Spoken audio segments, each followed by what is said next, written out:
Ya, la siguiente pregunta es sobre una neumonía, diferenciar si es una típica de atípica y en base a eso saber qué etiología o qué bacteria, qué virus está siendo afectado. Para esas preguntas, lo que tienen que saberse en claro es la diferencia entre ambas. Ya te están diciendo, varón de 20 años sin antecedentes presenta cuadro de febrícula, artromialgias, tos seca, asemia en 2 semanas de duración. En último mes, sus dos hermanos de 9 y 17 años han presentado consecutivamente un cuadro similar que es autolimitado y radiografía de tórax infiltrado intersticial bivasal. Ahí ya te regalan la pregunta porque siempre que hay una neumonía de una persona con artromialgia, o sea, síntomas extrapulmonares y un infiltrado intersticial, ya te están gritando de que marques es una neumonía atípica. Si te hubieran preguntado qué tipo de neumonía es atípica. ¿Cuál es la diferencia? De que en una atípica siempre va a ser alveolar, el infectado sea alveolar y va a ser por bacterias, en especial por Streptococcus pneumoniae. En cambio, una típica siempre va a ser por micoplasma, o sea, la mayoría de preguntas van a ser por micoplasma, pero pueden ser por virus, por hongos, etc. En cuanto a la clínica, la tos siempre va a ser mucopurulenta o productiva, en cambio la típica va a ser seca. La típica va a ser una fiebre alta, los síntomas se limitan y tienen la típica consolidación en la imagen radiológica. En cambio, la típica va a ser intersticial. Eso sí tienes que tenerlo en claro, bien en claro cuando veas una pregunta de estas. Entonces, ¿cuál es el agente etiológico más probable? Va a ser el micoplasma. Y si hubiera habido Streptococcus pneumoniae, tampoco hubieras marcado ese porque no es una clínica de neumonía típica. Esas preguntas son de tratamiento de neumonía. Cuando tú ves una pregunta de tratamiento, siempre tienes que diferenciar, hacer un cuadrito entre si es adquirida en la comunidad o es intrahospitalaria. En caso sea adquirida en la comunidad, casi siempre va a ser por Streptococcus pneumoniae y te van a colocar 3 casos. Bien que es un joven sin comorbilidades, o sea, un joven chibolo, así como yo, que tenga 18, 19, hasta 30, 40, pero que no tenga ninguna comorbilidad. ¿Qué se refiere con comorbilidad? Que no tenga insuficiencia cardíaca, renal crónica, no sea diabético, no tenga cáncer, etc. O bien te pueden colocar una persona que ha convulsionado o que ha estado tomando bebidas alcohólicas y ha quedado en estado de ebriedad o que tenga un antecedente de enfermedad cerebrovascular. Entonces, esos 3 casos son los únicos que te pueden colocar en neumonía adquirida en la comunidad. En cambio, la intrahospitalaria, ya sabes, un paciente que está hospitalizado y que aumenta sus secreciones bronquiales, etc. Lo que quiero que te lleves de acá es de que para adquirir en la comunidad, tú solamente tienes que tener en cuenta de que si te dicen que es un joven sin nada, es amoxicilina o bien solo o bien con ácido clavulónico. Si fuera un adulto con comorbilidades, una cefalosporina de tercera con un macrólido, que puede ser ya esa cefalosporina, una ceftriaxona, y macrólido una citromicina, claritromicina, citromicina, cualquiera que tú desees. En cambio, en una intrahospitalaria, tú nunca vas a pensar en un Streptococcus pneumoniae. Yo sé que hay un montón de teologías de cada uno de estos, pero lo que sí o sí nunca debe faltar en tu antibiótico terapia empírica tiene que ser algo que cubra el estafilo resistente, que normalmente siempre te van a colocar que es una persona que está, no sé, con catéter venoso central o está con catéter de diálisis. Entonces, siempre tiene que ser vancomicina. Y cuando piensas en pseudomonas, siempre un carbapenemo. Eso tiene que ser tu terapia de base en una intrahospitalaria. Y también sé que añaden ese tema de las fluoroquinolonas o las aminoglucosios, pero lo que sí o sí tienes que llevarte de acá es, cuando ves intrahospitalaria, banco y carbapenemo de base. Y en adquirir en la comunidad, ya sabes, joven, amoxicilina, adulto con comorbilidades, cefalosporina, macrólidos, etc. En esa pregunta te dicen 53 años, acude con tos, expectoración arrumbrosa, purulenta, fiebre 38, temperatura 38, solo tubario en base de emisoras izquierda, o sea, es una neumonía por toda la clínica, una típica, y saturación de oxígeno 90%. ¿Cuáles son los antibióticos de primera línea? Según lo que he mencionado, no te mencionan como tal estas preguntas, que tiene una comorbilidad, pero por como te está dando esto de 90%, entonces tú ya dices, ya está en estado de gravedad, no está entrando en una insuficiencia respiratoria aguda, entonces sí o sí no voy a darle una amoxicilina sola, ¿no? Entonces ya te vas por la cefalosporina de tercera más un macrólide. Diferente a esta otra pregunta, que es una mujer de 35, sin antecedentes de importancia, y eso les encanta poner a los de CONAREME, que son los que hacen los exámenes de residentado de salud, que te están diciendo de que no tienen ninguna comorbilidad. Acude con 7 días de tos, la presión está en 110/60, su frecuencia cardíaca está normal, ni siquiera está taquipneica, PCR negativo, pero tiene neumonía por la condensación lobar. Entonces, como es joven, sin ninguna comorbilidad, amoxicilina de golpe. Eso es lo que quiero que te lleves. Es otra pregunta. Mujer de 60 años hospitalizada en UCI por intoxicación por barbitúricos. Al destete de ventilación mecánica, al quinto día presenta incremento de secreciones bronquiales. Esa es la frase que siempre ponen para decirte que estás ante una neumonía intrahospitalaria. Una persona que está hospitalizada y que, pum, de la nada, empieza a ponerse mal, pero con secreciones bronquiales. Está asociada a fiebre, hipotensión, radiografía, ya lo demás es flor. El tratamiento empírico debe ser siempre algo que cubra tanto el Staphylococcus aureus, que es vancomicina, como la pseudomonas, que es carbapenem. En este caso, la única alternativa sería la A, que tiene meropenem, vancomicina, y la micacina, como te digo, puede ser adicional a lo que tú hayas visto en tus cuadros de resumen que tengas ahí, pero sí o sí tiene que tener esos dos. Y la otra pregunta que mencionan, ¿cuál es el tratamiento de la neumonía aspirativa por anaerobios? Cuando te mencionan aspirativa, siempre va a ser asociada a, acá no te lo han colocado, pero una pregunta de caso clínico te pueden colocar que el paciente ha convulsionado, que está con enfermedad cerebrovascular o que es alcohólico, ¿no? Y siempre va a ser eh, a- bacterias que sean anaerobias, o sea, que sean del tracto gastrointestinal, porque, por ejemplo, si tú estás aspirándote, o sea, has vomitado, por ejemplo, has vomitado y ese vómito te lo traes por el tracto respiratorio, entonces estás tragando enterobacterias y anaerobias. Entonces, tienes que hacer un medicamento que cubra eso. Esa justamente es la clindamicina. Y en todos tus PPTs, si revisas tus PPTs, va a estar esa respuesta. Ah, ya, porque metronidazol, cuando veas en ENAM, o sea, los banqueos, el Viamedic, todo, metronidazol lo usan para lo que es infecciones del tracto de diafragma para abajo y de diafragma para arriba, clindamicina. Para banqueos, eso es, Saray. Metronidazol, diafragma por abajo, y clindamicina, diafragma para arriba, todo lo que sea infección de respiratorio superior.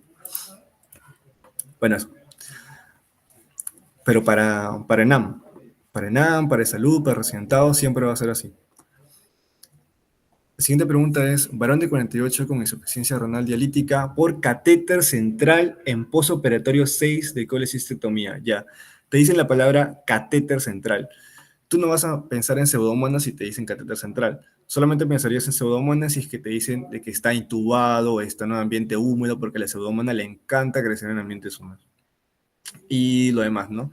Presenta fiebre, infiltrado alveolar en base derecha, leucocitosis con división izquierda, o sea, está con neumonía. Y PCR 96. Test antígeno COVID-19 negativo, ya, eso es claro. ¿Cuál es el agente etiológico más probable? Estafilococcus aureus. ¿Por qué? Porque te dice la palabra catéter. ¿Ya? Y si te hubieran puesto pseudomona, tampoco lo hubieras marcado. Y no es que no haya claro, no es que sea ambiguo, sino que a pesar de que sea una neumonía intrahospitalaria, te está dando la palabra catéter. Y eso quiero que te vuelvas a grabar. Catéter, estafilo y ventilación mecánica, pseudomona. Pero ambos son intrahospitalarios. Y las últimas preguntas que te pueden colocar sobre neumonía son las de CURP 65. Es la última pregunta que te podrían colocar. El diagnóstico. Oh, perdón. ¿Qué haces cuando ya tienes una neumonía? ¿Cómo decides tratarla? Si bien de manejo ambulatorio, bien de hospitalización o bien se va a UCI. En este caso, ya sabes que CURP 65 significa C de confusión, U de urea, R de respiratorio, B de blood pressure y 65 años, ¿no? Dependiendo de si cumple cada uno de esos criterios, vas sumando puntos y en base a eso lo derivas. Varón de 66 años. 66 años se cumple un punto. Examen 85 sobre 55, hipotenso, 2 puntos. Frecuencia respiratoria 32, taquimnédico, otro punto, ya van 3. Cardíaca 108, no es criterio de CURP, ni lo cuentes. Y lo demás te está diciendo nada más que es una neumonía. Entonces, ves estas preguntas y lo único que haces es escribir tu CURP y vas a ir sumando. En este caso sería el manejo en UCI. Como no hay UCI, sería hospitalización, pero si hubiera acá la alternativa E, UCI, marcarías UCI. ¿Y por qué no hospitalización? Porque hospitalización se refieren a salas, o sea, donde nosotros hacemos las historias en medio interna, estar en sala, ahí donde pasan visita, eso es hospitalización. UCI es donde están todos monitoreados sus signos vitales constantemente, ¿no? Entonces, eso hubiera sido la respuesta. Pero en este caso, como no hay, sería hospitalización. Hasta ahí son todas las preguntas que se podrían hacer como neumonía. Las siguientes preguntas que sí o sí tienes que saber son asma, que son ese segundo tema más frecuente. Bueno, tercer tema. Primero es neumonía, segundo es tuberculosis, tercero es asma. En el ENAM, y lo que también colocan en los exámenes más internos son saber diferenciar un asma crónico, cómo clasificarlo un asma crónico, o sea que está estable, a una crisis asmática. Y hay muchos cuadritos que debes haber visto, pero los que sirven para exámenes de, como te repito, ENAM, salud y recientado, es este de acá, que es el mismo de Viamedic y de QXMedic, pero lo he tipeado nada más. Dice, paciente presenta disnea y broncoespasmo 2 días por semana y durante la noche 2 veces al mes. Según la clasificación GINA, corresponde a asma, y en esas preguntas solo te tienes que guiar de las crisis diurnas y las crisis nocturnas. Y cómo está el paciente en periodo de intercrisis. Según el cuadro, para que sea intermitente debe ser menor o igual a 1 por semana. Y las crisis nocturnas menor o igual a 2 por mes. Para que sea persistente leve, mayor a 1 semana, o sea, 2 por semana, o crisis nocturna mayor o igual a, claro, menor o igual a 2 por mes. ¿Y cuál es lo que lo diferencia a intermitente persistente leve? Que está sintomático. Ya, lo importante acá. Te dice de que 2 días por semana presenta esto. Ya, crisis diurna, o sea, es una crisis diurna. Ya, está acá, entra en esta clasificación. Y 2 noches por mes, entra acá. Entonces sería una persistente leve, según este cuadrito de acá. Acá solamente es memorizar el cuadro, nada más. Pero, ¿por qué no sería un intermitente a pesar que se parece? Porque he visto otros cuadros que tienen acá mayor o igual a 2, menor o igual a 2. Entonces, esa otra pregunta te colocan justamente la palabra asintomático entre exacerbaciones. Y esa es la palabra mágica para marcar intermitente. Si no te colocan asintomático entre exacerbaciones, no puedes marcar intermitente nunca, a menos que sea justo acá una crisis diurna y una crisis nocturna, ¿no? Entonces, pero si no es eso, entonces no. Por ejemplo, esta pregunta acá no te dice cuadro clínico de asma, disnea 2 veces por semana, cumple acá, 2 veces por semana, acá, perdón, menos de 2 veces por semana, o sea, una, y menos de 2 veces por mes. Pero asintomático entre observaciones. ¿Qué clasificación le corresponde? Intermitente. Eso es lo importante. Este cuadrito de acá. Luego, las siguientes preguntas de asma son clasificar a tu crisis asmática. Y para eso hay un cuadro gigantesco con más, todavía lo he cortado, hay más variables que tienes que ver, pero las únicas que te tienes que guiar para el efecto de examen son el habla, la taquipnea y la taquicardia. Nada más. No te guíes del trabajo respiratorio, de no te guíes nada más. Solamente de estas tres para clasificar un asma. Y hay como 20, 25 preguntas que han venido igualita en todos los años sobre estas. Por ejemplo, acá, ¿cómo se resuelve? Varón de 45 años desde hace 2 días presenta tos, sibilantes y arrocantes, asma. Luego de ingerir naproxeno se exacerba la crisis, ya, asma, porque ya sabes que el asma los AINES empeoran esto. Y se agrega dificultad respiratoria. PA de 90/50, frecuencia cardíaca 125 y frecuencia respiratoria 36. En base con esas dos cosas nomás, lo clasificas en tu cuadrito. 36, ya está acá, en cuadro de grave. Y taquicardia 125, está acá. Entonces, en base a eso nada más, ya puedes clasificarlo como una crisis asmática grave. Y lo demás no importa, solo importan estas dos cosas, para clasificarlo y para efecto de examen de NAM. ¿Y cuál es la gravedad de la crisis asmática? Sería una grave. ¿Por qué no sería severa? Porque he visto que también en los resúmenes de QXMedic colocan, en vez de grave, colocan severa acá, pero es que para el CONAREM, para el NAM, para Occidentado, para salud, no existe la palabra severa, no existe crisis asmática severa, solo existe grave. Entonces, severa no existe, no podría ser eso. Lo que sí hay es un paro inminente o un paro o punto de entrada a UCI, etc. Y para eso servirían estos criterios acá. Entonces, repito, no existe la palabra severa para el examen de NAO, ni para recientado, ni nada. Es un distractor. Ya, eso. Otra más. Varón de 30 años asmático, llevado a emergencia por opresión retroesternal, sibilancia, disnea, que no sean con inhaladores, asma. Acá, lo importante, habla con frases sueltas. Frases. 28, frecuencia respiratoria, 24 por minuto. Entra en este cuadro de 20-30. Frecuencia cardíaca 108. Ah, ya está acá. Y la PA, lo normal, ya, no importa. ¿Cuál es la gravedad de la exacerbación del asma? En base a eso, es una asma moderada. Alternativa E. La siguiente, igualita, otra crisis asmática. Te dicen, varón de 27 es llevado a emergencias por bomberos por disnea a pequeños esfuerzos. Antecedente de asma bronquial, ya es una crisis asmática. PA de 130, frecuencia cardíaca. Acá esa pregunta es bien interesante porque Tu frecuencia cardíaca es 110. Ya, entra acá en crisis moderada. Tu frecuencia respiratoria es de 22. Entra en crisis moderada, taquipnea 22.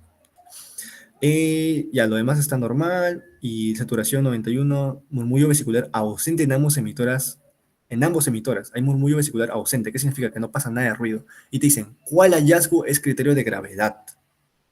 En realidad ese paciente no está en una crisis moderada y tampoco te preguntan si está en leve, moderada o grave. Te preguntan cuál de todo esto es peor. Ya, acá por semiología, si han leído la gente, sabemos que lo peor es de que hay un tórax silente. ¿Qué significa?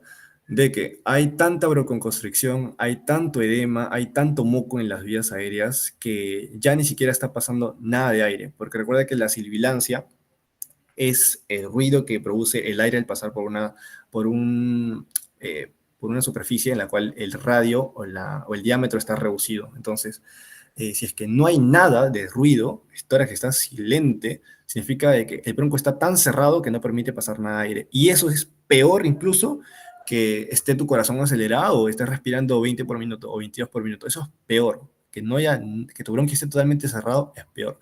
Y ese es el criterio de gravedad máxima. No que satures 91, no que tu frecuencia esté elevada, no. Que tu tórax esté completamente en silencio. Y eso dice murmullo vesicular ausente. A eso se refiere.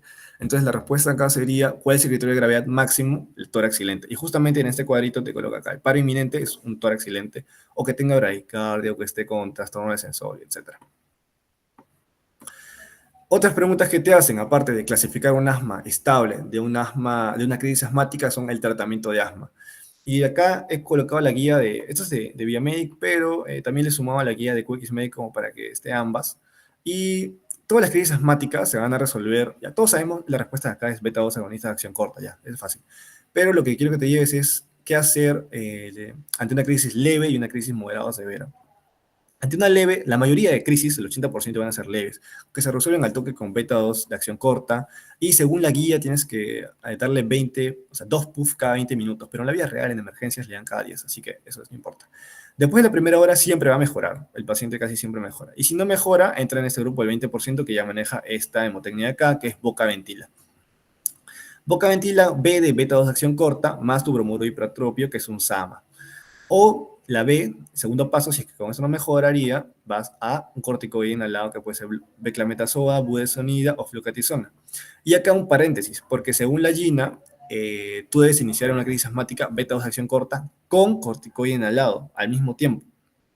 Pero en los exámenes de nada, de salud, todo, lo que te dicen es de que inicies con beta-2 de acción corta y si hubiera acá la alternativa corticoide inhalado, tú no podrías marcar corticoide inhalado porque la indicación siempre para los exámenes sigue siendo beta-2 agonista de acción corta.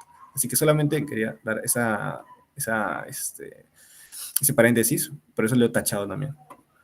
Ya, y después boca ventila o de oxígeno, si está saturando menor al 92%, 94%, depende de lo que hayas leído, ya le das oxígeno, obviamente.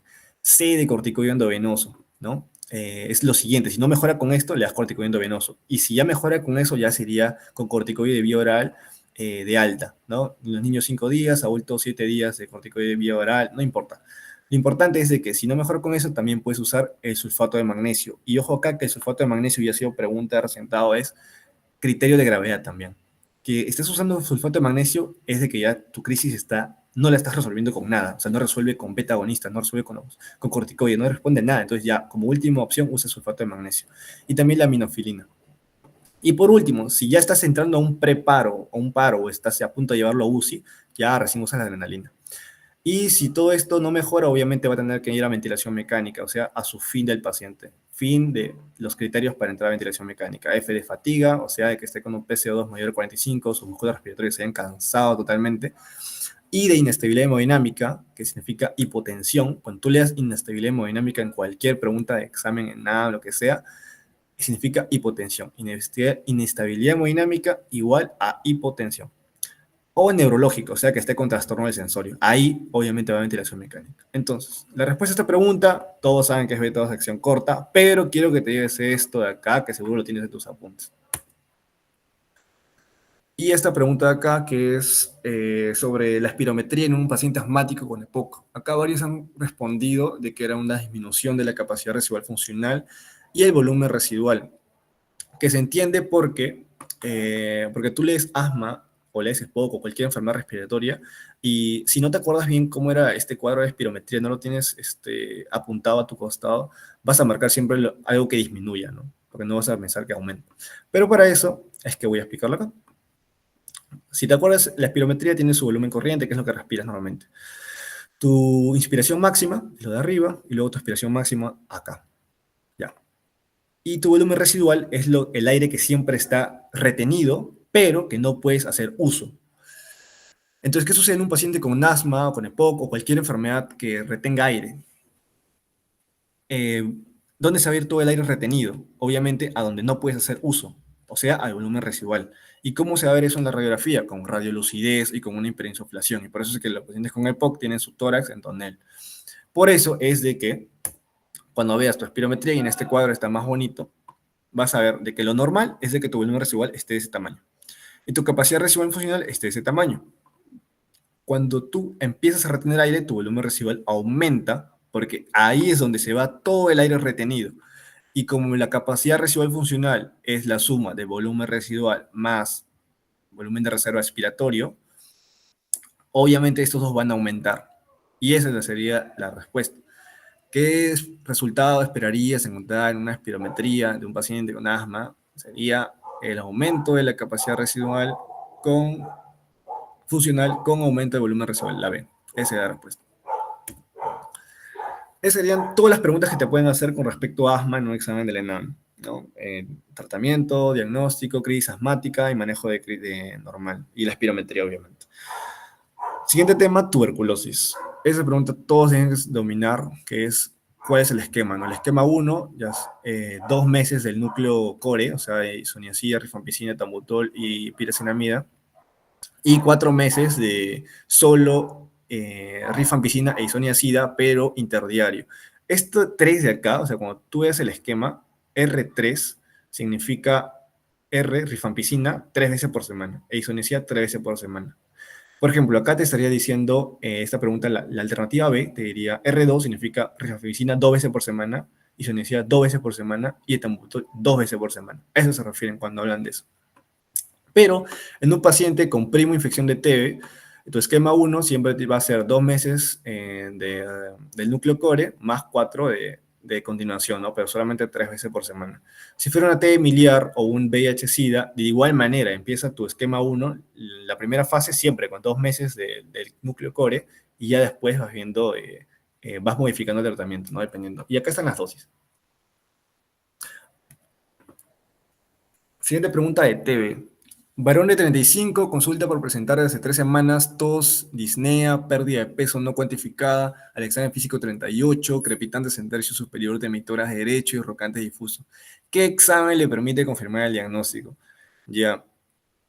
Acá tú tienes que sacar al toque de que es una TB, o sea, cualquiera lo puede hacer. Y cuando veas, y si no, cuando veas pérdida de peso, tos de varios días, en este caso 3 semanas. Y, ¿qué más te con acá que puedas pensar en TB? Ya que es joven, ¿no? 35 años. Ya, eso es una clínica de TB. Que lo único que podrías confundirte es con una neoplasia. Pero la neoplasia no cursa con tos, a menos que sea una neoplasia pulmonar. Entonces, ahí sí.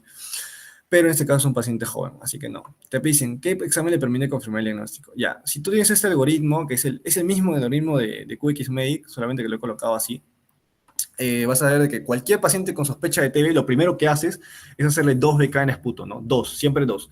Y si sale positivo, que pocas veces sale positivo, ya le harías una prueba de sensibilidad rápida, que sería un genotype, que te daría resultado en 72 horas, ¿no? También llamada la prueba de ensayo de sonda lineal.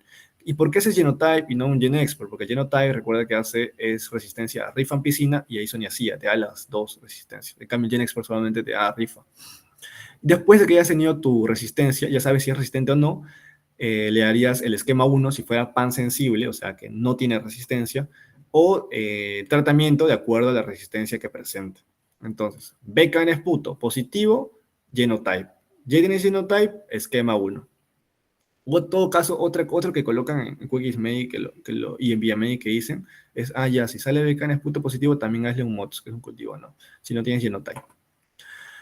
En caso salga negativo, que es la mayoría de veces, un BK esputo negativo no te descarta tuberculosis. Eso tienes que también, pregunta de examen, puede ser, ¿no? BK esputo no te descarta TB. Y en caso tengas esto, automáticamente no le vas a hacer un genotype, sino lo que vas a hacer es, tiene clínica de TB y tiene radiografía de tórax sugerente a TB, ya. Le voy a hacer dos BK esputo nuevos. Ahí también mandas cultivo. El cultivo, menciona el doctor cada vez la clase que tiene que ser sólido, un low Western Jensen, una guagua, que va a demorar meses. Entonces, mientras vas haciendo eso, vas pidiendo 2 BK cada semana para ver si sale positivo o no. Si saldría positivo, ya, pues obviamente le haría su prueba de genotype para ver si es resistente o no y ya su esquema 1. También te colocan acá de que si a pesar de que le haces el cultivo, o sea, está negativo, pero el paciente no puede esperar porque la clínica lo indica, o sea, está mal, entonces ya pues haces un, pero la clínica de sospecha de TB es muy fuerte, ya podrías empezar el tratamiento con el esquema 1, pero sin confirmación bacteriológica, ¿no? Eso así se llama, un tratamiento de esquema 1 sin confirmación bacteriológica. Pero si puedes esperar, entonces esperas hasta que el cultivo salga positivo o tus 2 BK que vas pidiendo cada semana salga positivo para empezar pasar al siguiente paso, que obviamente es genotype. Si te das cuenta, todo termina en ver si es que la TB que tiene este paciente es resistente o no a la rifampicina y a la isoniazida para terminar el tratamiento. Entonces, en conclusión, este cuadrito quería que te lleves, si es que no lo tienes, compáralo con el cuadro que tengas ahí de la academia que hayas visto y vas a ver que es el mismo. Entonces, examen que permite confirmar el diagnóstico, beca en esputo de arranque siempre, siempre beca en esputo, para después seguir a los demás, ¿no? Siguiente pregunta, niño de 12 años, padre en tratamiento antituberculosis hace un mes, consulta por fiebre, estriol inspiratorio y tos no productiva. El PPD es positivo. Auscultación pulmonar no muestra semiología anormal. Se le toma radiografía de tórax donde se puede encontrar, esperar. Ya. En esa pregunta, lo que tenías que saber, básicamente, o lo que te están queriendo preguntar o ver si sabes, es si sabes el recorrido que hace la T por el cuerpo. Por qué lados va pasando y cómo se van llamando las distintas etapas. Por eso te pregunta, te dicen adenopatías ciliares, biliar, consolidación neumónica, cuándo cavita. ¿Sabes eso? Entonces, eso te está preguntando. Lo que tienes que saber es que cuando la TB ingresa al cuerpo, lo primero que hace es formarse un foco de Gauss, que puede ser en las bases. O sea, cuando te mencionan foco de Gauss, normalmente es base, o si no, lóbulo medio. No es lóbulo superior, ¿ya? No es lóbulo superior. Lo que es lóbulo superior es una cavitación. Una cavitación sí puede ser en el lóbulo superior. Luego el foco de Gauss, cuando se le sumen las adenopatías ciliares, porque obviamente se van a inflamar los ganglios linfáticos, paratraqueales y los ciliares, lo primero que se va a inflamar, esa suma de ambos se llama el complejo de Gauss. Luego, esto de acá se llama una TB primaria, cuando está haciendo esto. Y eso es lo que está haciendo el paciente de acá, porque es un niño de 12 años que hace un mes recién, hace un mes su papá empezó tratamiento anti-TB. Y él ya estaba mostrando un poco de clínica. ¿Por qué te dicen de que no hay semiología, de que la semiología es anormal? Porque te está diciendo de que no es cavitaria, o sea, no es esto. Entonces te está diciendo, ya está acá nomás, es tuberculosis primaria, marca esto. Ya. ¿Y qué ves acá en la primaria? Ya, adenopatías ciliares, es lo primero que ves. Es lo primero que ves. Entonces la respuesta sería adenopatías ciliares.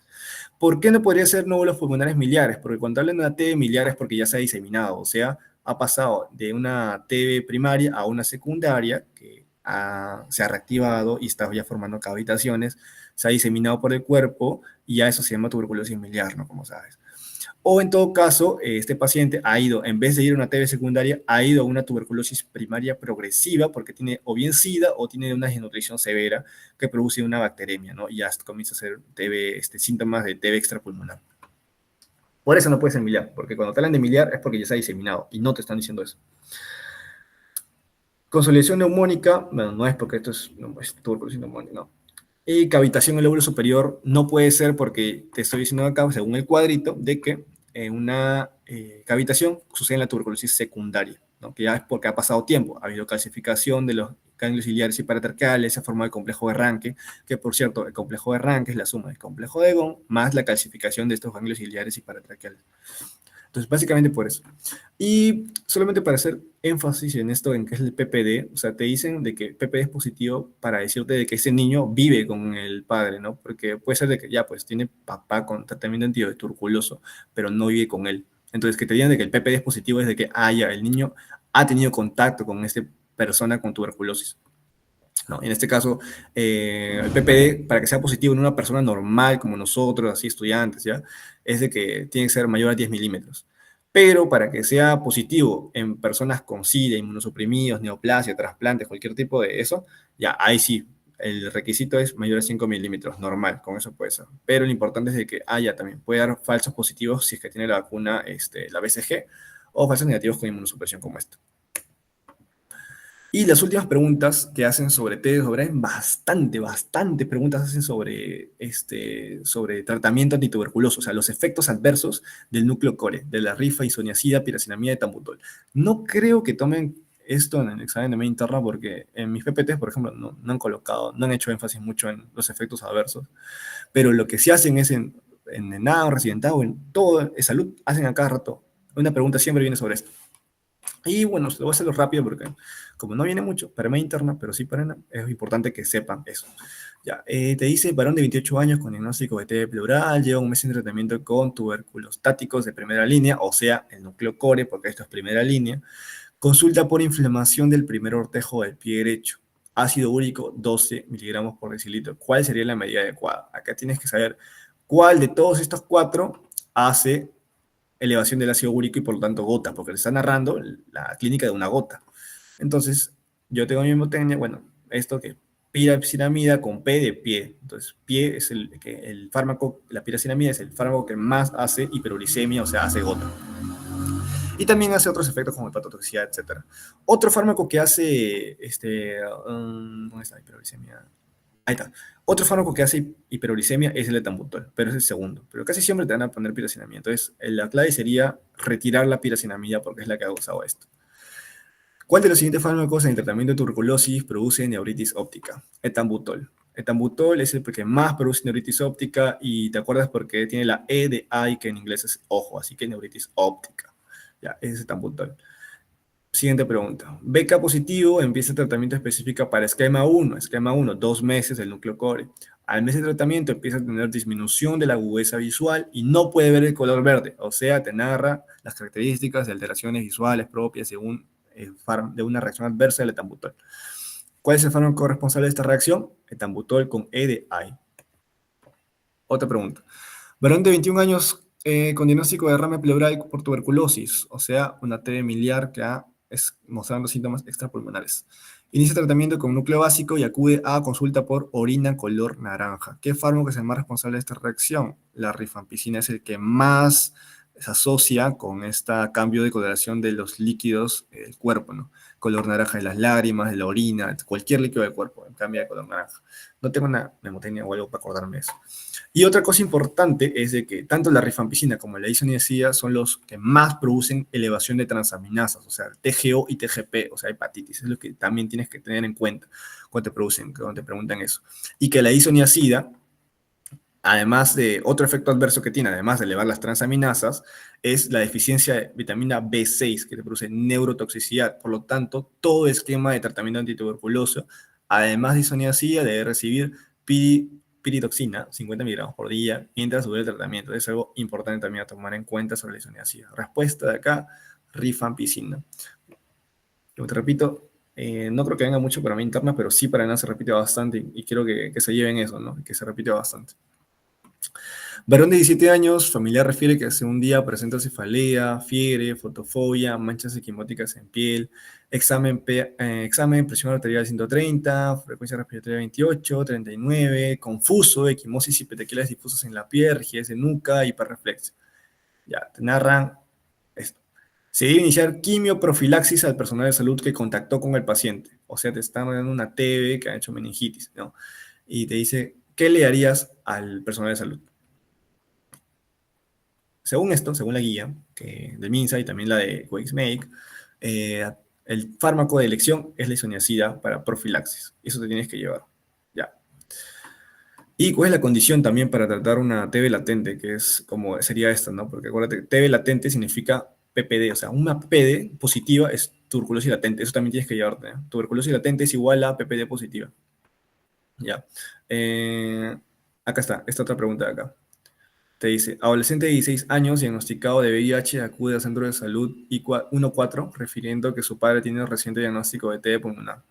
Usted decide iniciar la terapia preventiva para tuberculosis, siempre y cuando cumpla con, y dentro de esto, aparte, para recibir terapia profiláctica, otro requisito, aparte de haber estado obviamente en contacto con una persona, es de que no presente ningún tipo de síntoma o de que la radiografía de tórax no muestre compromiso, o sea, no muestre, por ejemplo, las adenopatías ciliares que vimos del primer niño, ¿no? Del caso clínico. Y el tratamiento es isoniazida, 10 miligramos por kilo por día, etc. Pero entonces, acá en esta pregunta, ¿cuál sería la respuesta? No tener TB activa, según esto, ¿no? ¿Haber iniciado síntomas? No, sería no haber iniciado síntomas. Ya, esto acá lo demás es flor. Siguiente pregunta. Varón de 23 años consulta por cuadro de tos seca desde hace 2 meses. Radiografía de tórax. Ya, tos seca hace 2 meses. No vas a pensar en asma, ¿no? Tos seca es TB. O en todo caso, tos seca también, ¿qué piensas? Una tos crónica seca, puedes pensar también en un EPIT. Radiografía de tórax, borramiento del ángulo costofrénico derecho. Ya, derrame pleural. Ese es derrame pleural. Examen de líquido pleural, cociente DHL líquido pleural sobre plasma mayor a 6, cociente de proteínas líquido mayor a 0,5, o sea, criterios de Light positivo para un exudado. Celularidad, predominio linfocitario, linfocitos, eso es muy importante que sepas. O sea, cualquier derrame por TB, bueno, cualquier derrame en realidad que tenga linfocitos predominantemente, o sea, mononucleares, porque el linfocito es una célula mononuclear, vas a pensar siempre en TB, pero también puede darse en otras patologías, como puede ser neoplasias, etc. Pero si te está orientando de que el paciente ya tiene tos seca, ya es joven, entonces obviamente vas a pensar en un derrame por TB. Y el ADA también es otro diagnóstico muy importante cuando hablamos de diagnósticos de derrames pleurales por tuberculosis. Un ADA mayor a 45, en este caso 55, ya te está gritando de que este derrame es causa de tuberculosis. Y este cuadro tienes que llevar de acá. Acá hay otras formas de diferenciar los diferentes tipos de derrame pleural. Pero el más importante es ese, ¿no? Cuando ves un derrame, para diagnosticar un derrame por tuberculosis. La clínica de TB. 2, la semiología de que hay un derrame. 3, que en tu toracocentesis tus criterios de Light estén positivos para algo exudativo. 4, de que tengas también criterios en los análisis de los frascos bioquímico, microbiológico o un A mayor a 45.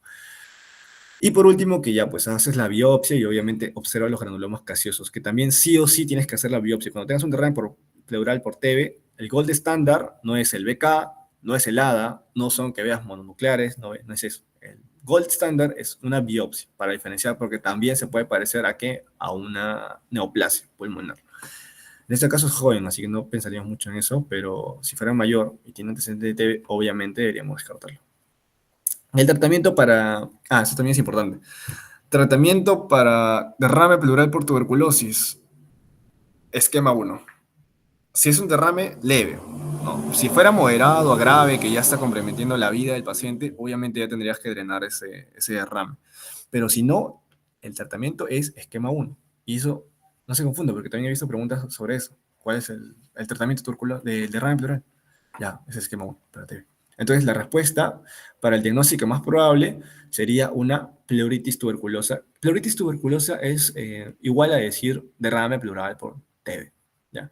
No podría ser latente positiva o PPD, porque acuérdate que latente es una tuberculosis que no ha mostrado síntomas, nada de síntomas, nada, pero que ha tenido contacto con un paciente, con una persona infectada. Caverna tuberculosa infectada no puede ser. ¿Por qué? Porque la cavitación no hace como tal, o sea, no te están narrando nada de cavitación, no te están diciendo está infectado con un aspergiloma, no te están mostrando también la radiografía, o sea, no puedes pensar en eso, no puedes lanzarte a decir caverna tuberculosa, y más aún infectado. A un derrame pleural por neumococo, a pesar de que el neumococo sea la causa más frecuente en el derrame pleural de tipo exudativo, este paciente no tiene clínica, o sea, su clínica se enfoca más a una tuberculosis, no por un cuadro de tos durante 2 meses. Si fuera un derrame paraneumónico, sería súbitamente, ¿no? O sea, agudo, un cuadro agudo. 5 días, 6 días, tiene neumonía y hace derrame. Y meningitis tuberculosa no te dan síntomas ni signos de meningitis, ¿no? Entonces sería pleuritis tuberculosa. Y en este cuadro acá está todas las manifestaciones extrapulmonares de TB, y lo único que tienes que saber, quiero que te lleves es de que el derrame pleural es la manifestación extrapulmonar más frecuente de tuberculosis. ¿Y el tratamiento cuál es? Esquema 1. Ya, esquema 1. Y acá están todas las demás.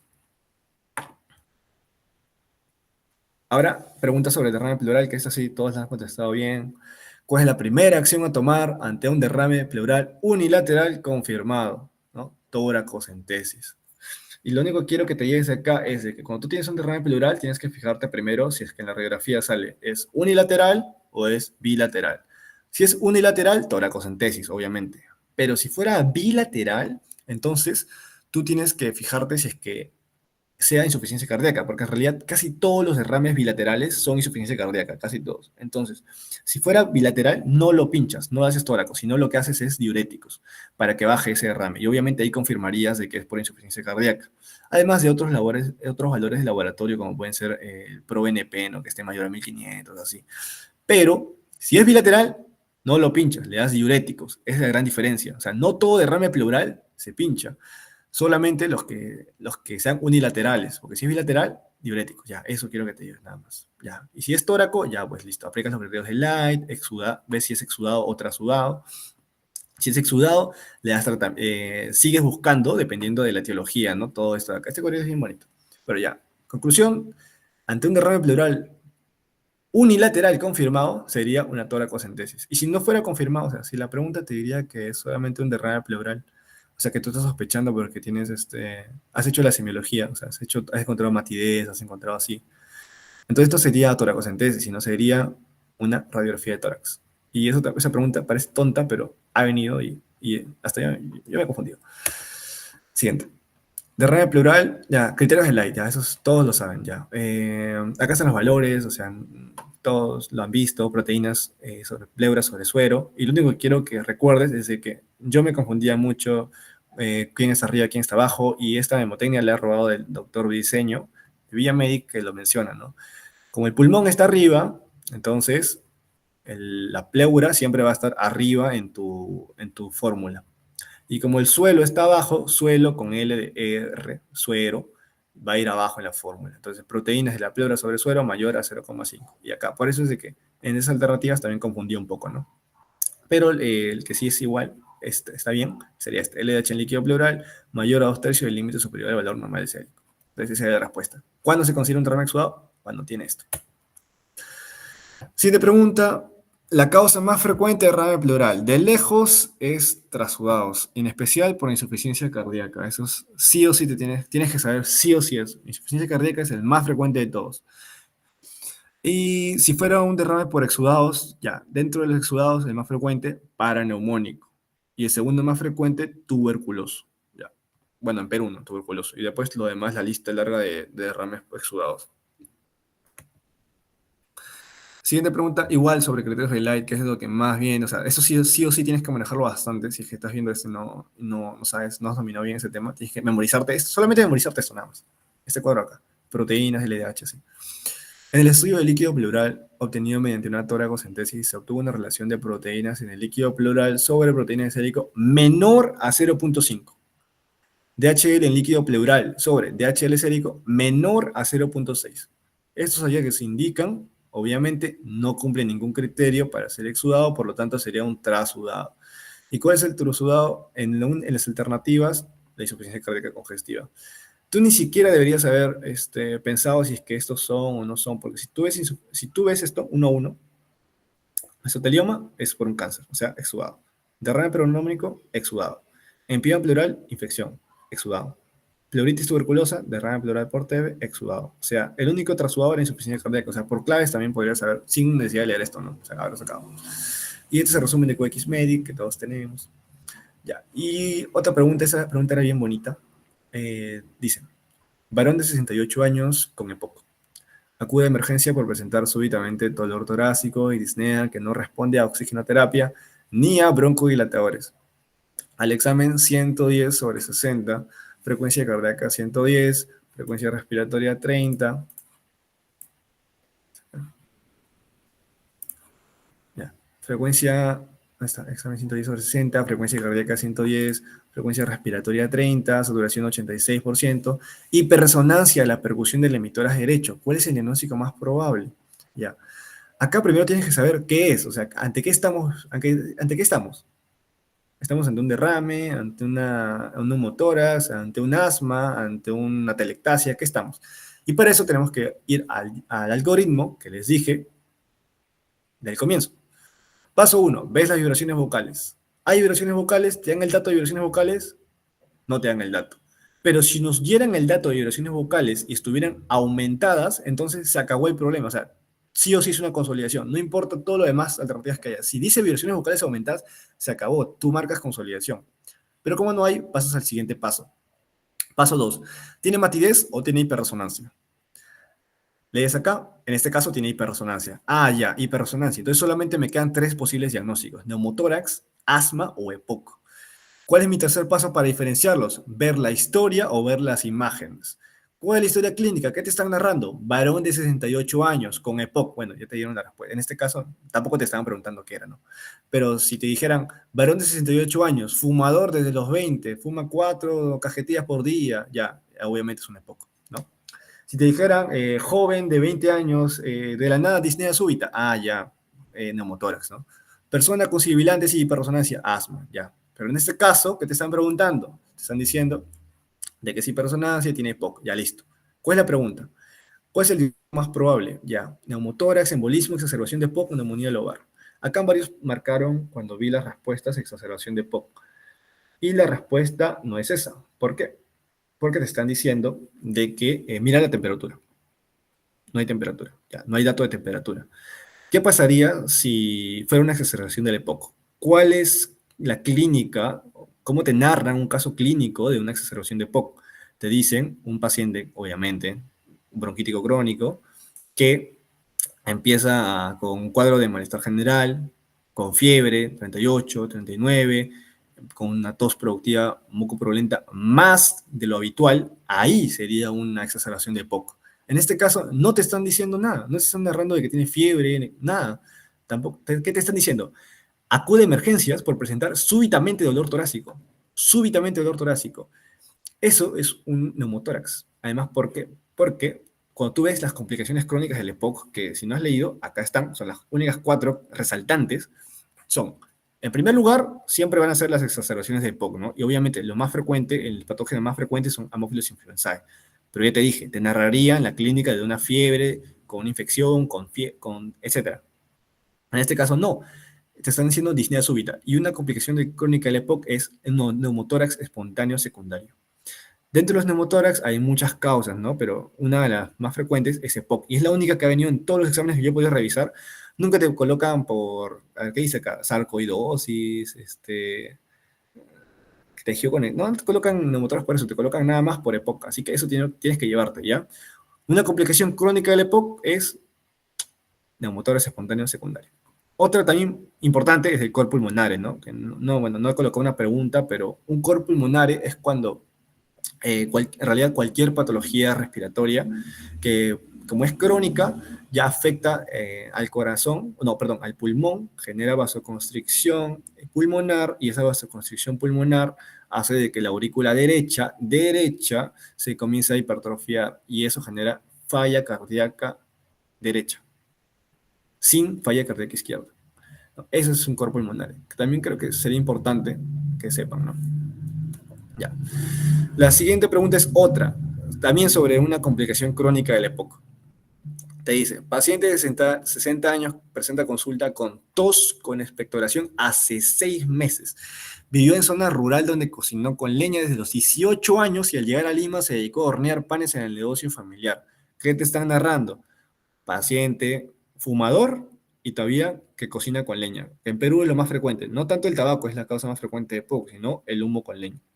Ya. Te están narrando que el paciente tiene EPOC. En el examen físico encuentras frecuencia respiratoria 21, taquicardia 100, PA 130-90, satura 89, que en pacientes con EPOC recuerda que es relativamente normal que saturen de esa manera, ¿ya?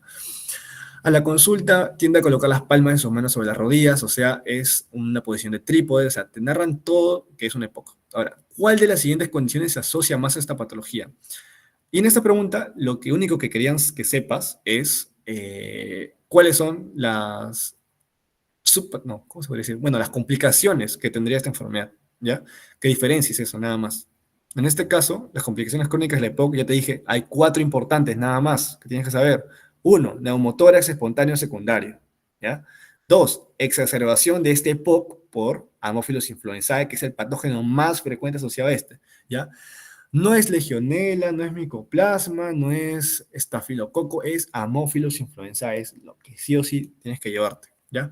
Otra complicación, alcohol pulmonar y la retención de CO2 post administración de oxígeno suplementario, ¿ya? Eso, bueno, X. ¿Por qué no podría ser? ¿Cómo les puse acá ya? Síndrome paraneoplásico secretor de CTH, eso es un cáncer de células pequeñas, no, es nada, no tiene nada que ver.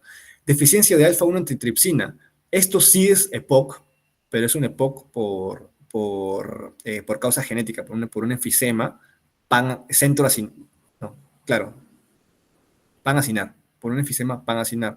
Pero ¿por qué no podría ser esto? Porque para que tú marques un EPOC por causa genética, uno tiene que ser paciente joven, que no te están dando un paciente, ya que durante años ha fumado y esto.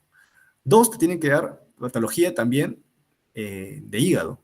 ¿Por qué? Porque la alfa-1 antitripsina no solo afecta al pulmón, que es donde están las proteasas, sino también en el hígado. Entonces, te tienen que narrar, para que tú marques eficiencia de alfa-1 antitripsina, te tienen que decir, joven de 35 años, ¿no? Se presenta por esto de acá, ya, dificultad respiratoria, disnea, así. Y también se presenta con cirrosis o elevación de transaminasa, así. Esa pregunta es, que tú dices, ¿qué tiene que ver pulmón con el hígado? Ya, esa pregunta es así, genética. Deficiencia de alfa-1 antitripsina afecta tanto al hígado como al pulmón. Eso solamente para decir por qué no era eso, porque también vi que marcaron eso. Asociado a rinitis alérgica atopía, esto es un asma, nada que ver. Destrucción autoinmune de bronquios terminales, tampoco nada que ver, ¿no? ¿Qué es eso? Ya. Y por último, nos queremos con predisposición a infección por Haemophilus influenzae. Lo único que quería que te lleves era de que las complicaciones crónicas del EPOC son esas 4. Siguiente pregunta, hemotórax. Varón de 32 años ingresa por emergencia, ha sufrido una herida por PAF en el tórax, examen orificio de ingreso en el cuarto espacio intercostal derecho, se le coloca drenaje torácico y se obtiene 1.500 mililitros de sangre rutilante. ¿Cuál es la indicación pertinente a hacer? Esta pregunta ha venido 2 veces, tanto en el ENAM 2023 como en el ENAM de este año, del 2024, extraordinario. Bueno, 2024. Ya, acá para tú diagnosticar un hemotórax, bueno, es bien sencillo, solamente te guías por la historia clínica, o sea, siempre va a ser o bien un accidente automovilístico, o bien que lo han baleado, lo han acuchillado, es uno, ya. Dos, tú le haces la toracocentesis y encuentras un líquido hemático, que puede ser también por neoplasia, o sea, no necesariamente es un hemotórax, pero puede ser. Tres, laboratorialmente tú encuentras un hematocrito pleural mayor en el 50% al valor sérico. Y por último, la semiología del derrame pleural que ya hemos hablado, ¿no? Con el algoritmo que te he dado, con eso. ¿Y qué vas a hacer? El tratamiento es lo que más preguntan sobre el hemotórax. Dependiendo de lo que tú saques, o sea, tú haces la toracocentesis y dependiendo de cuánta sangre salga, es el tratamiento. Si sale poco, o sea, sale menor a 350, solamente lo vas a observar. Si sale mayor a 350, vas a usar el tubo de drenaje, que sería ya un hemotórax moderado. Y si sale mayor a 1.500 mililitros, o si es que tú estás drenando y durante la primera hora salió 200, durante la siguiente hora salió 200, y la siguiente hora salió 200, o sea, si tras un tubo tú drenas mayor a 200 milímetros cada hora durante 3 horas, también es una indicación para que tú realices una toracotomía. Entonces, esos son los criterios para tú tratar un hemotórax. O sea, no a todos los hemotórax tú le vas a hacer una toracotomía, no a todos los hemotórax tú le vas a hacer un drenaje con tubo, nada. Dependiendo de cuánto líquido salga. Entonces, en esta pregunta, ¿cuál es la indicación pertinente? Sería una toracotomía inmediata. Y acá este cuadrito de USAMEDI que me lo robé, que también menciona lo mismo, o sea, te dicen las enfermedades que amenazan la vida, cuál es la clínica que vas a ver, cuál es el tratamiento inicial y cuál es el tratamiento definitivo. Y también ahí está, ¿no? Toracotomía inmediata, mayor a 1.500, o si es que drena 200 mililitros por cada hora. Preguntas de insuficiencia respiratoria. Ya, acá lo único que tienes que saber sobre insuficiencia respiratoria, lo único que tienes que llevar es diferenciar tipo 1 de tipo 2. Lo único, no importa todo lo demás. La tipo 1 también se llama hipoxémica y la tipo 2 se llama ventilatoria. ¿Por qué? Porque la tipo 2 normalmente va a ser porque el paciente está hipoventilando. ¿Y por qué está hipoventilando? Porque sus músculos están o bien fatigados, su diafragma está fatigado, o bien sus músculos no están respondiendo porque hay una enfermedad neuromuscular de fondo. Puede ser que, por ejemplo, un Guillain-Barré avanzado, que ya está comprometido en los músculos respiratorios. Puede ser que una miastenia gravis en una crisis miasténica. Puede ser que, etcétera, etcétera, etcétera. Entonces, eso tienes que diferenciar. La tipo 2, el paciente está fatigado o está hipoventilando. En cambio, la tipo 1, el paciente está hiperventilando.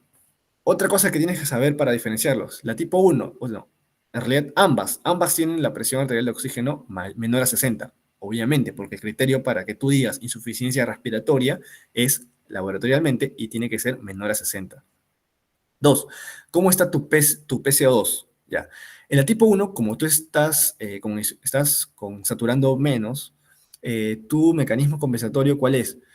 Obviamente respirar más rápido, taquipnea. Entonces tú vas a hiperventilar y al hiperventilar estás botando más rápido CO2. Por lo tanto, tu CO2 va a estar bajo o bien normal, pero va a estar así, nunca va a estar elevado. Esa es la tipo 1, es la diferencia. La tipo 2 no.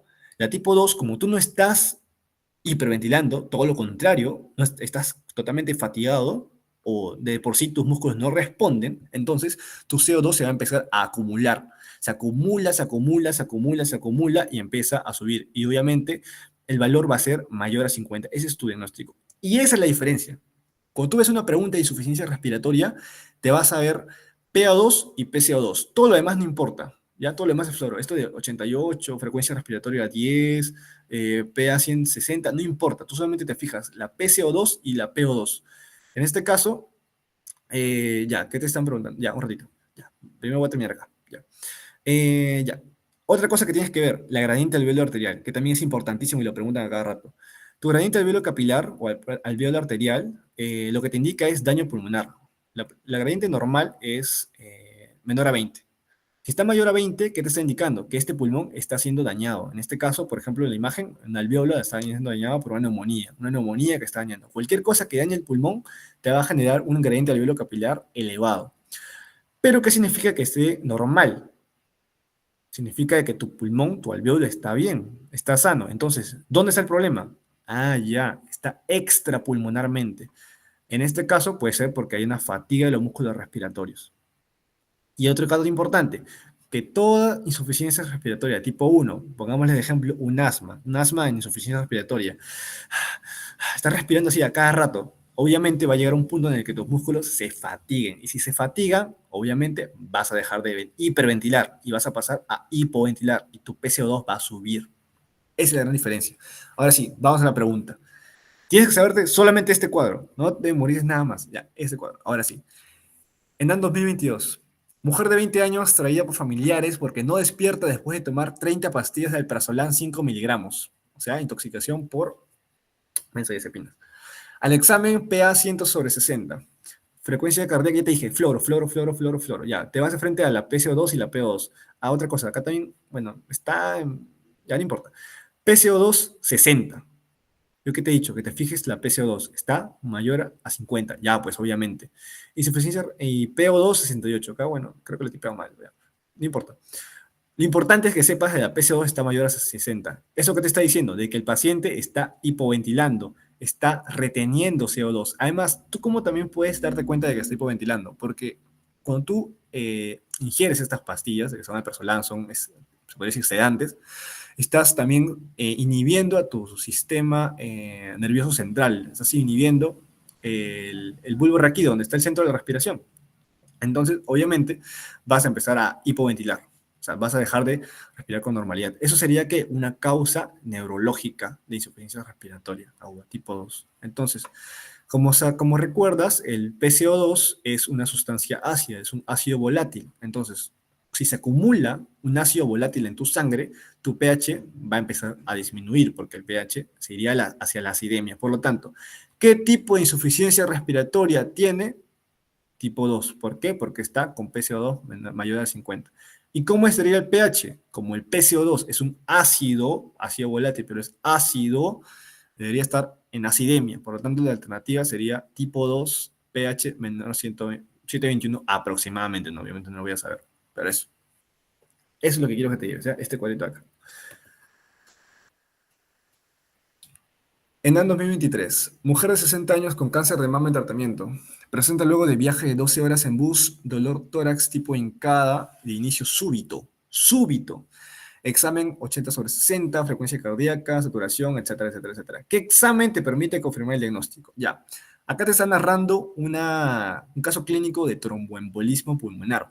¿Tú cómo sabes de que estás a un caso de tromboembolismo pulmonar? Porque la palabra mágica que te van a dar es disnea súbita. Acá está. Inicio súbito. Dolor de tórax, inicio súbito. También te pueden colocar disnea súbita. ¿Cuántos tipos de disnea súbita existen? Solamente hay dos. Bueno, que recuerdo ahorita dos. Neumotórax espontáneo, que te hablan así, paciente joven que fue de la nada, se le va de disnea súbita, o bien tromboembolismo pulmonar.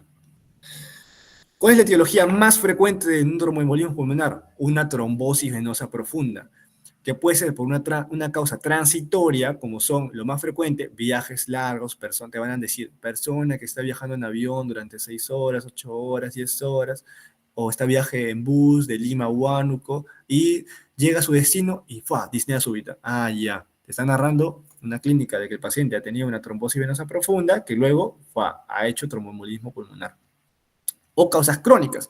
Puede ser neoplasias de pulmón, de mama, de ovario. Como es este paciente que tiene las dos causas, tanto la transitoria como la crónica. Tiene cáncer de mama, que de por sí ya te predispone a hacer una trombosis, un estado de hipercoagulabilidad, ¿ya?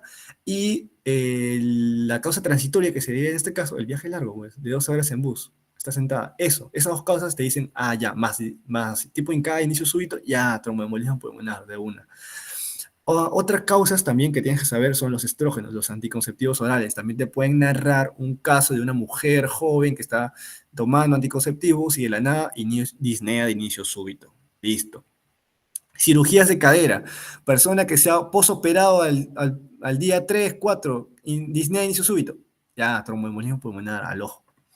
También hay otros tipos de causas de tromboembolismo, como pueden ser las grasas, o sea, se llama tromboembolismo pulmonar tipo graso por fracturas. Normalmente, ¿cómo te narran acá? Te dicen, paciente que ha sufrido un accidente automovilístico, es llevado en la ambulancia y de la nada, disnea súbita.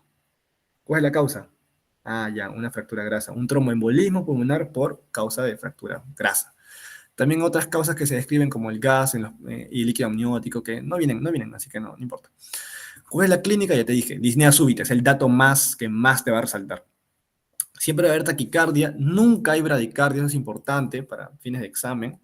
Y tu diagnóstico va a ser dependiendo. Si tu sospecha es alta de que sea un TEP, vas a iniciar de frente al angiotem, ¿ya? A la angiografía de vasos pulmonares, para detectar ese trombo. En este caso, obviamente la paciente sería una sospecha alta, pues cumple todo. Mira, tiene neoplasias y tiene un viaje largo. Ya, de frente. Tu respuesta sería una angiografía tomo-pulmonar de golpe. Además de que te dice, examen permite confirmar el diagnóstico. Y para confirmar, tú necesitas sí o sí ver el trombo, pues, ¿no? Si fuera una baja sospecha de TEP, entonces podrías aplicar ahí sí un dímero D. ¿Y qué es un dímero D? Un dímero D, en realidad, es un nombre, son productos de degradación de la fibrina. El dímero D no es más que cuando se forma un coágulo, cuando este coágulo se, se destruye, bota sus productos, que son dímero D. Entonces, tú lo que haces con este examen es medir esas partículas que están ahí, ¿no? Y tampoco o sea, no es sensible, ¿no? El tromboembolismo es sensible, pero no es específico. Por lo tanto, si tú tienes positivo, de todas maneras, sí o sí tienes que confirmarlo. Pero eso sí, si fuera negativo, ahí sí se descarta por completo tromboembolismo pulmonar. O sea, un dímero D negativo te descarta por completo tromboembolismo pulmonar. Eso también puede ser pregunta de examen. Conclusión, sospecha alta de TEP, angiotem, que es el gold estándar. Si es baja sospecha, dímero D. Si es negativo, descarta. Pero si es positivo, igual va a angiotomografía pulmonar para confirmar el diagnóstico. Respuesta, angiotomografía pulmonar alternativa B. ENAM 2023, o sea, el año pasado. ENAM 2021. Varón de 67, trabaja 15 años como obrero en una fábrica de papel, presenta disnea, tose hace un año, examen PA. Ya, acá lo importante, quiero que sepas, cuando te empiezan en una pregunta, te empiezan a decir la actividad laboral que realiza la persona, ya te están orientando a que es una neumoconiosis. Fijo, te están orientando a que es una neumoconiosis y qué patrón tiene las neumoconiosis. Son enfermedades intersticiales. Eso tienes que también grabártelo. Neumoconiosis intersticial. Pero cuando te colocan lo que hace la persona, marca neumoconiosis. Ya, siguiente. Tiene acropaquias, tiene radiografía de tórax, imágenes reticulonodulares basales y bilaterales, pulmones pequeños, también es importante eso, pulmones pequeños, ya voy a decir por qué. Saturación 94, un reposo y 72 al esfuerzo, o sea, súbitamente se le hace, cuando se esfuerza, se le falta el aire. ¿Cuál es el diagnóstico? Ya. Todo esto te están narrando una enfermedad pulmonar intersticial difusa. ¿Cómo vas a saber si es una enfermedad pulmonar intersticial difusa? O sea, un EPIT y no otras causas, porque cuando te narran la historia del EPIT es bien, bien característica, ¿ya? Lo primero, te van a narrar lo que te he dicho, la historia de una etiología conocida de EPIT, y para eso tú tienes que conocer las etiologías de EPIT, que son, bueno, no lo coloqué, ya, pero son, lo primero, las neumoconiosis. Paciente que trabaja en fábrica de papel, como es en este caso, te pueden decir por carbón, lo que sea, pero una actividad para desarrollar eso. Dos, la más frecuente, colagenopatías. Te van a decir paciente con lupus, paciente con artritis reumatoidea, paciente con síndrome de Sjögren, paciente con esclerodermia, etc. Una colagenopatía. O en todo caso te pueden colocar, te pueden describir los síntomas de esa colagenopatía o los signos de esa colagenopatía. Por ejemplo, deformidad en los dedos, te pueden decir, ya una R. Te pueden decir síndrome de Raynaud, ya una colagenopatía. Otra causa de EPIT, ¿cuál es? Los fármacos. Paciente en tratamiento con no sé qué, está tomando metrotexate, o bleomicina o amiodarona, que son los tres fármacos que más hacen fibrosis pulmonar, o en este caso EPIT, ¿no? Ya. Ya, eso es uno. Que te narren la historia de una etiología conocida de una EPIT. Y para eso tienes que saber cuáles son esas etiologías. Y acá te estoy poniendo las tres más frecuentes que sí o sí van a venir en el examen. Esas tres sí o sí. Dos, la clínica de una EPIT. ¿Cuál es la clínica? Una tos seca. Seca. ¿Cuántas causas de tos seca hay? Solo TB, creo. TB y EPIT. Para el examen. Para el examen esas dos, nada más. Y si te dicen tos crónica seca, EPIT es la única. Creo que es la única. Pero sí. Pero otra causa de tos crónica sería EPOC, pero EPOC, ¿cómo es la tos? Productiva, mucopurulenta. ¿Y acá qué te dicen? Disnea y tos hacen, bueno, no te colocan que tos seca, pero la mayoría de preguntas sí te dicen que solamente es tos seca, ¿ya? Otra cosa, es muy disneico. En este caso, ¿cómo te narran la disnea? Te dicen 94 en reposo y 72 al esfuerzo. La disnea grave. Otra causa, acropaquias, también es muy, o sea, si te colocan acropaquias y esto de neumoconiosis, colagenopatía, ya ese PIT de golpe. Y obviamente lo que los caracteriza en el examen físico, el crepitante velcro. Si tú lees velcro, o sea, lees todo esto de acá, pero dice velcro por ahí, ya también deja de leer y marca PIT. Y por último, imágenes reticulonodulares. El patrón siempre va a ser intersticial, intersticial. ¿Y cómo más te lo pueden colocar? ¿Con qué otras palabritas?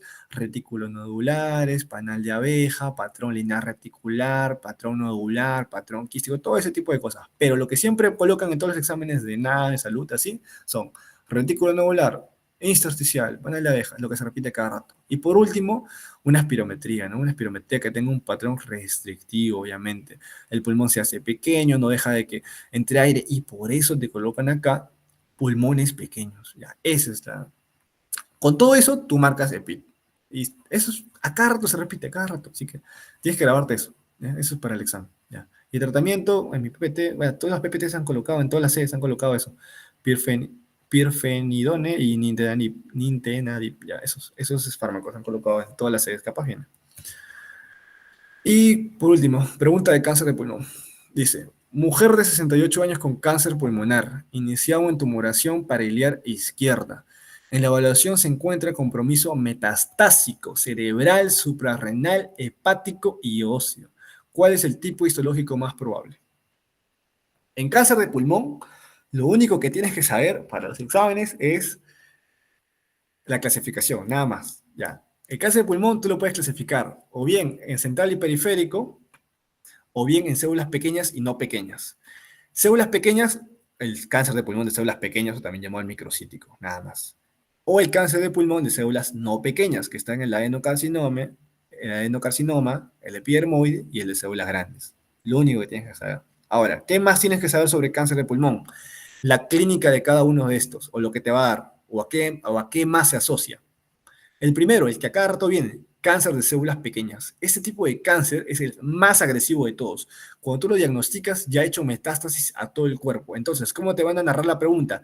Paciente con metástasis, acude a consulta por primera vez y con, no sé, con síntomas de tos, etcétera, pero al diagnóstico se le ve metástasis en todos lados, como esta pregunta de acá.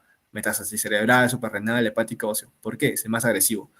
Dos, es el más asociado a tabaquismo. O sea, también te pueden colocar de que tiene este paciente fumador durante años. Es más, paciente con EPOC. El EPOC también es un factor de riesgo para desarrollar este tipo de cáncer.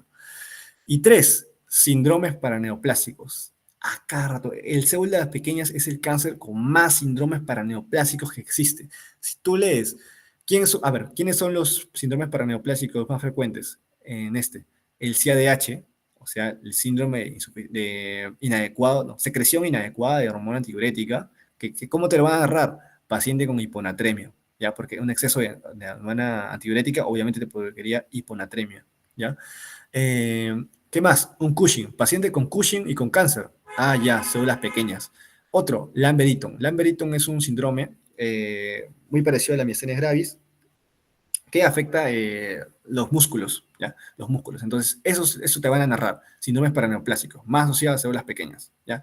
Y otros síndromes que nunca van a venir en los exámenes son estos mielitis paraneoplásicas, encefalitis, degeneración cerebelosa aguda. Entonces, lo que quiero que te lleves es de que células pequeñas es el más agresivo, lo diagnosticas cuando ya hizo metástasis, te van a decir que es un paciente fumador y te van a dar la clínica de que el paciente tiene Cushing, tiene hiponatremia, tiene todos los síntomas de eso. Entonces, eso. Dos, adenocarcinoma, que son células no pequeñas. Es el más común de todos, ¿ya? No he colocado ahí el porcentaje, pero el células pequeñas solo es el 20% de todos los tumores. Los demás son adenocarcinomas. Es el más común de todos y está asociado a personas no fumadoras. O sea, no necesariamente el paciente va a estar fumando para que le dé cáncer, pero es el más común. Además, es periférico. ¿Ya? ¿Y por qué es importante que sea periférico o de que sea central? Porque es otra clasificación que coloqué, central y periférico. Porque los cánceres de pulmón que sean centrales van a debutar o sus primeros síntomas clínicos van a ser la tos. ¿Por qué? Porque cuando están centrales están comprometiendo bronquios. Entonces, obviamente los inflaman, los afectan y generan tos.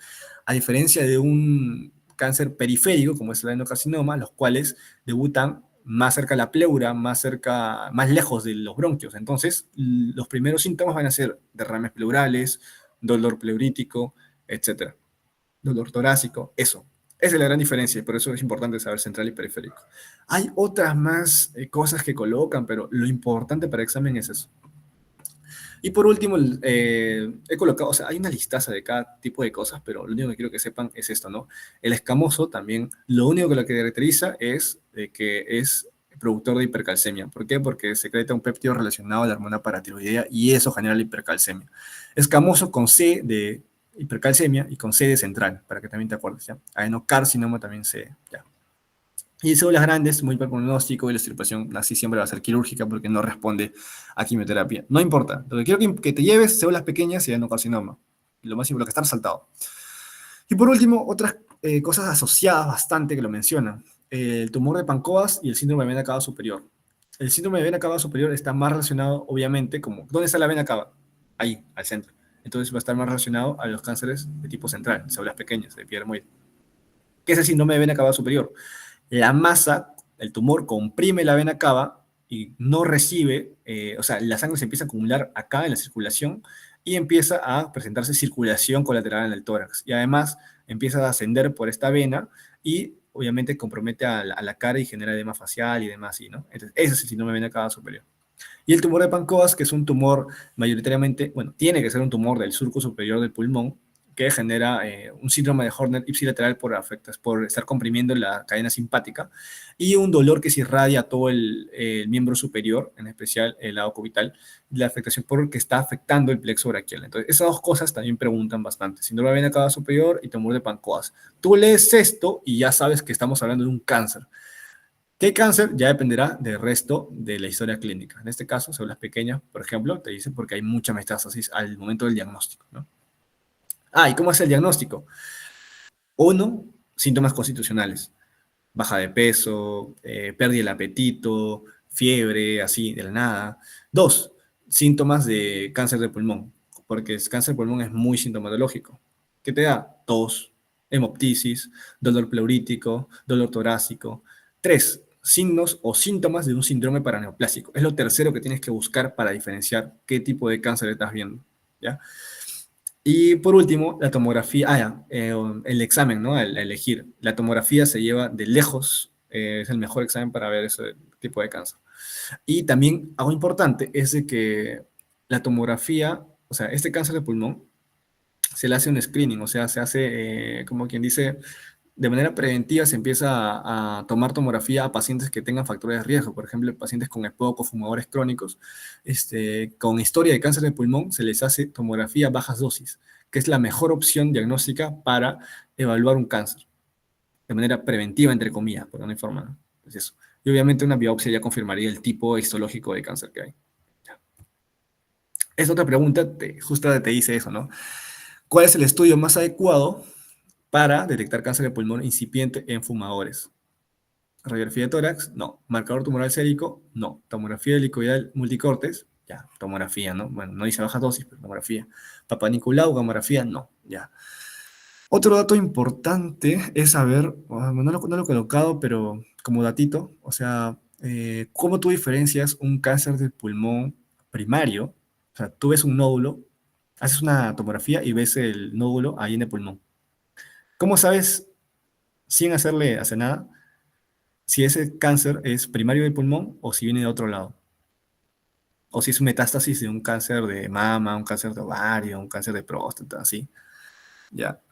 Sin hacerle, obviamente, tomografía a todo el cuerpo, ¿no? Porque eso sería sencillo, ya, hacerle tomografía a la próstata para buscar el cáncer, ya. Otra forma es la inmunohistoquímica. La inmunohistoquímica te va a decir con unos marcadores, te va a decir si es que ese cáncer es propio del pulmón, porque, no sé, ese marcador solamente lo generaría el cáncer de células pequeñas, por ejemplo. Solamente ese tipo de cáncer lo generaría eso. O te va a decir, si sale negativo a ese marcador inmunohistoquímico, ya te descarta por completo de que sea una neoplasia primaria de pulmón. Entonces, ya es metástasis, hay que buscar tal, ¿no? ¿Y cuál es ese marcador? El TTF1, que está en Harrison y también está bonito mencionarlo, pero ya, bueno, eso. Ya por último, diferenciar también las enfermedades pulmonares, ¿no? Esta es otra pregunta de Pitt. Te dicen, mujer de 38 años, de 6 meses, inicia con tos seca. Ya, 6 meses, tos crónica, seca. Ya, pues ya, Pitt, al ojo, ni siquiera tienes que terminar de ver la pregunta. Que se va intensificando con disnea, antecedentes de serostomía y fenómeno Raynaud. ¿Qué es eso? ¿Qué te está narrando? Son síntomas, signos clínicos de enfermedades de tejido conectivo, o sea, colagenopatías. Te está narrando eso. 3, al examen no evidencia pérdida de peso, porque tú también podrías pensar, ya tos crónica, ya un cáncer, ¿no? No. Masa muscular conservada, ¿cuál es la primera posibilidad diagnóstica? Ya. Ya te dije, para diagnosticar un EPIT, ¿qué necesitas? La historia de una etiología conocida de EPIT. Te narran una neumoconiosis, te narran una colagenopatía, como es este caso, o te narran que han tomado ciertos fármacos. 2, tu clínica, tos seca crónica, ya pues. Disnea, ya. Acropaquias, no te lo mencionan, pero en el caso clínico anterior sí te lo mencionaban, así que acropaquias. Y un crepitante velcro que no te lo colocan, pero en tu examen fijo te lo van a colocar, crepitante velcro. Y las imágenes, que en este caso no nos ponen, pero ya sabrías de que sería un patrón retículo nodular, patrón intersticial, etc. Y la espirometría, un patrón restrictivo, si te la colocarían, ¿no? Entonces, resumen, ¿cuál sería? EPIT, clave B. ¿Por qué no podría ser EPOC? Porque la tos, a pesar de que es crónica, es seca. En cambio, el EPOC, ¿qué es? Productiva. Además, ¿por qué no puede ser EPOC? La mujer de 38 años, ¿dónde dice que que ha fumado durante toda su vida? ¿Dónde dice que ha cocinado con humo de leña? No dice nada. Entonces, no puede ser EPOC. ¿Por qué no puede ser derrame pleural? No te dice que tiene insuficiencia cardíaca, que es la causa más frecuente de derrame. No te dicen que ha tenido una neumonía, no te dice que está con fiebre, no te dice que tiene TB, nada. Entonces, ¿por qué va a ser derrame? Fibrotórax, nada. Neoplasia pulmonar asociada con calogenopatía. Neoplasia, ¿por qué neoplasia? Porque tiene tos seca hace 6 meses, pero no tiene baja de peso, no te da otro síntoma, no te da lo que te he dicho acá en el cuadro anterior. No te dice qué, no te dice síndromes paraneoplásicos. No te dice que ha fumado bastante, no te dice que ha hecho metástasis. Si fuera un adenocarcinoma, no te da un tumor de Pancoast, ¿no? No te da nada de eso. Entonces, también lo descartas por ese lado. Tienes que ver eso. Y ya, pues por eso sería EPIT la clave B. Ya para. Esta es la última, creo. Ah, ya, dos más. Ya. La penúltima, una pregunta sobre enfermedad de altura, ¿no? El soroche. Varón de 22 años vive a 4.000 metros sobre el nivel del mar. Ha llegado a Chimbote a vender ganado. Chimbote, que es costa, ya. O sea, ha bajado, ha descendido. Después de 8 semanas regresa a su pueblo. Y al llegar presenta disnea, náuseas, vómitos y cianosis. ¿Cuál es el diagnóstico? Cuando te quieran narrar una enfermedad de altura, un mal de altura, un soroche, siempre te van a decir, o bien un paciente de la costa que ha hecho su viaje a Huaraz, a Puno, y fue a debutar con la clínica de mal de altura, que es cefalea, náuseas, vómitos, hiporexia, insomnio, no puede dormir, ¿ya? O bien es eso, o bien es una persona que ya vivía en la altura, como en este caso, 4.000 metros sobre el nivel del mar, y que ha descendido la costa. Desciende a la costa y después de cierto tiempo regresa a su pueblo y genera este cuadro. Ya, listo. Pero eso todos lo podríamos saber, todos lo deben haber leído. Lo que quiero que se lleven para preguntas de examen del ENAM es cuáles son las complicaciones más frecuentes de este mal de altura. Hay dos. Uno es el edema pulmonar de altura y dos, el edema cerebral de altura. Bueno, edema cerebral es lo que hay en realidad. El edema cerebral es lo que le da la clínica de cefalea, náuseas, vómitos, eso. Pero la complicación más frecuente y lo que tienes que saber es el edema pulmonar de altura, que te van a dar la clínica, bueno, en este caso, cianosis ya, pues cianosis y disnea. Estos no son clínicas de mal de altura normal, sino que te están diciendo que ha habido una edema pulmonar. ¿Y en quiénes es mayor predisponente? En personas con enfermedades pulmonares de fondo, ¿no? Por ejemplo, hipertensión pulmonar, defectos septales, que haya hecho ejercicio extremo. ¿Y cuál va a ser el tratamiento? Primero, un tratamiento preventivo. Antes de que suba a la altura, si ya sabe que tiene una enfermedad de fondo, en realidad no debería subir si tiene una enfermedad de fondo, pero si va a subir, entonces acetazolamida. Eso sí preguntan. Y evitar sedantes, o sea, evitar cualquier tipo de alcohol, de barbitúrico, de benzodiazepina, nada de eso, si no lo empeora. ¿Ya? Tratamiento preventivo, acetazolamida. Y manejo ya, cuando ya presentó el edema pulmonar, lo definitivo y lo que sí o sí le va a mejorar es descender. O sea, tiene que volver a la costa o descender hasta donde pueda. Ese es el tratamiento definitivo. O si no, ya pues le das oxígeno, difedipino, etc. Pero lo que quiero que te lleves de acá es de que el mal de altura, ¿a quiénes da? Pacientes que están en la altura, viven en la altura y descienden. Y luego vuelven a subir a su pueblo. O pacientes de la costa que suben a Puno. Les da eso. Dos, ¿qué quiero que te lleves? Que la complicación más frecuente que es el edema pulmonar. ¿Y el tratamiento definitivo cuál es? Descender. ¿Y cómo hubiera prevenido eso? Con acetazolamida. Que capaz ni siquiera lo previene, pero ya, eso es para examen, acetazolamida. Respuesta, la C, edema pulmonar de altura. ¿Por qué? Por la disnea y la cianosis también. Si no, solamente sería mal de altura. ¿Por qué puede ser neumoconiosis por ganado? Ya, a ver, ¿dónde te han dicho de que está presentando un patrón intersticial? ¿Dónde te están diciendo que tiene tos crónica para que sea una neumoconiosis? ¿Dónde están narrando todo lo que te he colocado acá? Nada. ¿Por qué no puede ser neumotórax espontáneo?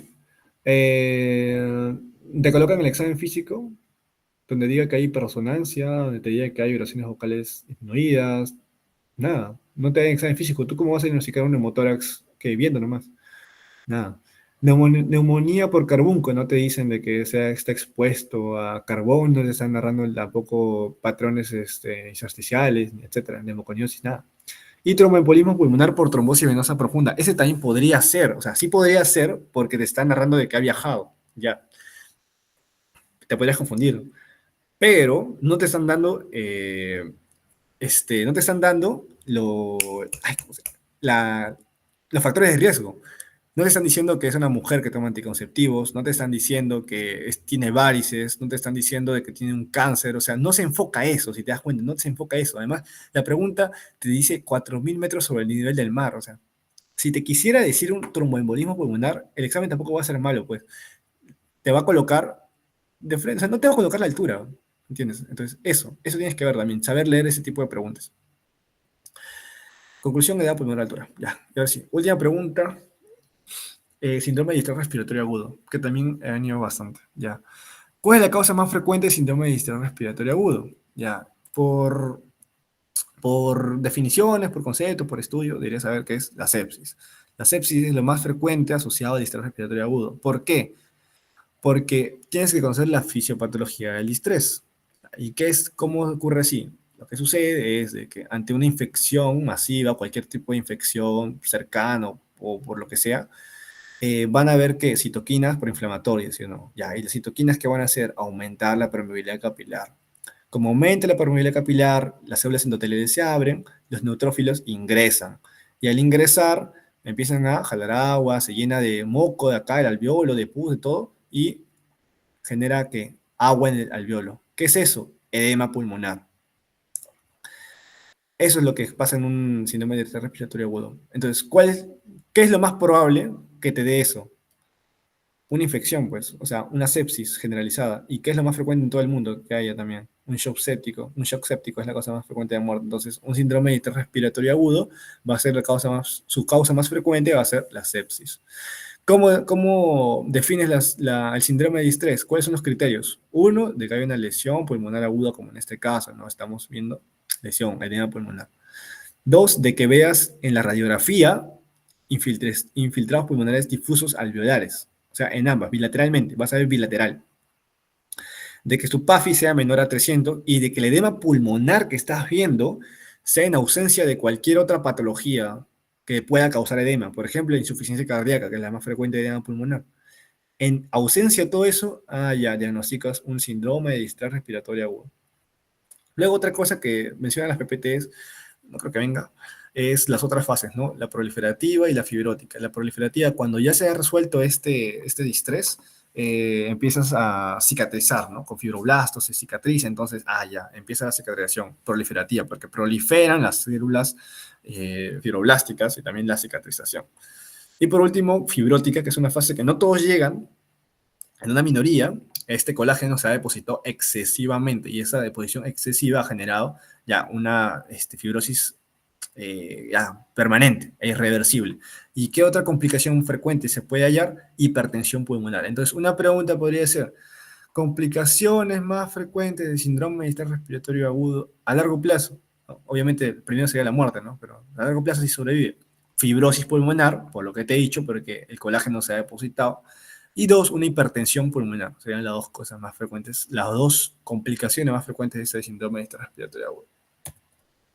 Entonces, en conclusión, yo con esto les he querido mostrar cómo vienen las preguntas del ENAM, pero complementándolo con lo que estamos viendo pues, en media interna, en homología, para que de esa manera sepan de que si han resuelto estas preguntas de manera sencilla, o sea, ya para el examen también va a ser sencillo. Y les he colocado estas preguntitas para que ustedes, si es que quieren ver, ahí tengan bastantes. Son del ENAM del año pasado, que también es sobre neumo, ¿ya? Y del ENAM de este año, 2024 extraordinario, que también es sobre neumo.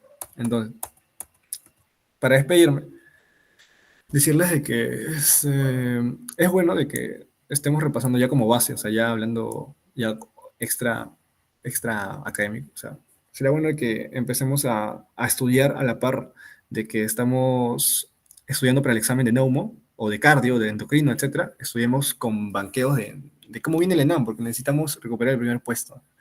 Ya San Marcos está abajo mucho tiempo y nuestra base tiene que ser, si nosotros no lo hacemos, no lo va a hacer la 20, no lo va a hacer la 22, 23, no lo va a hacer, o sea, nosotros tenemos que hacerlo.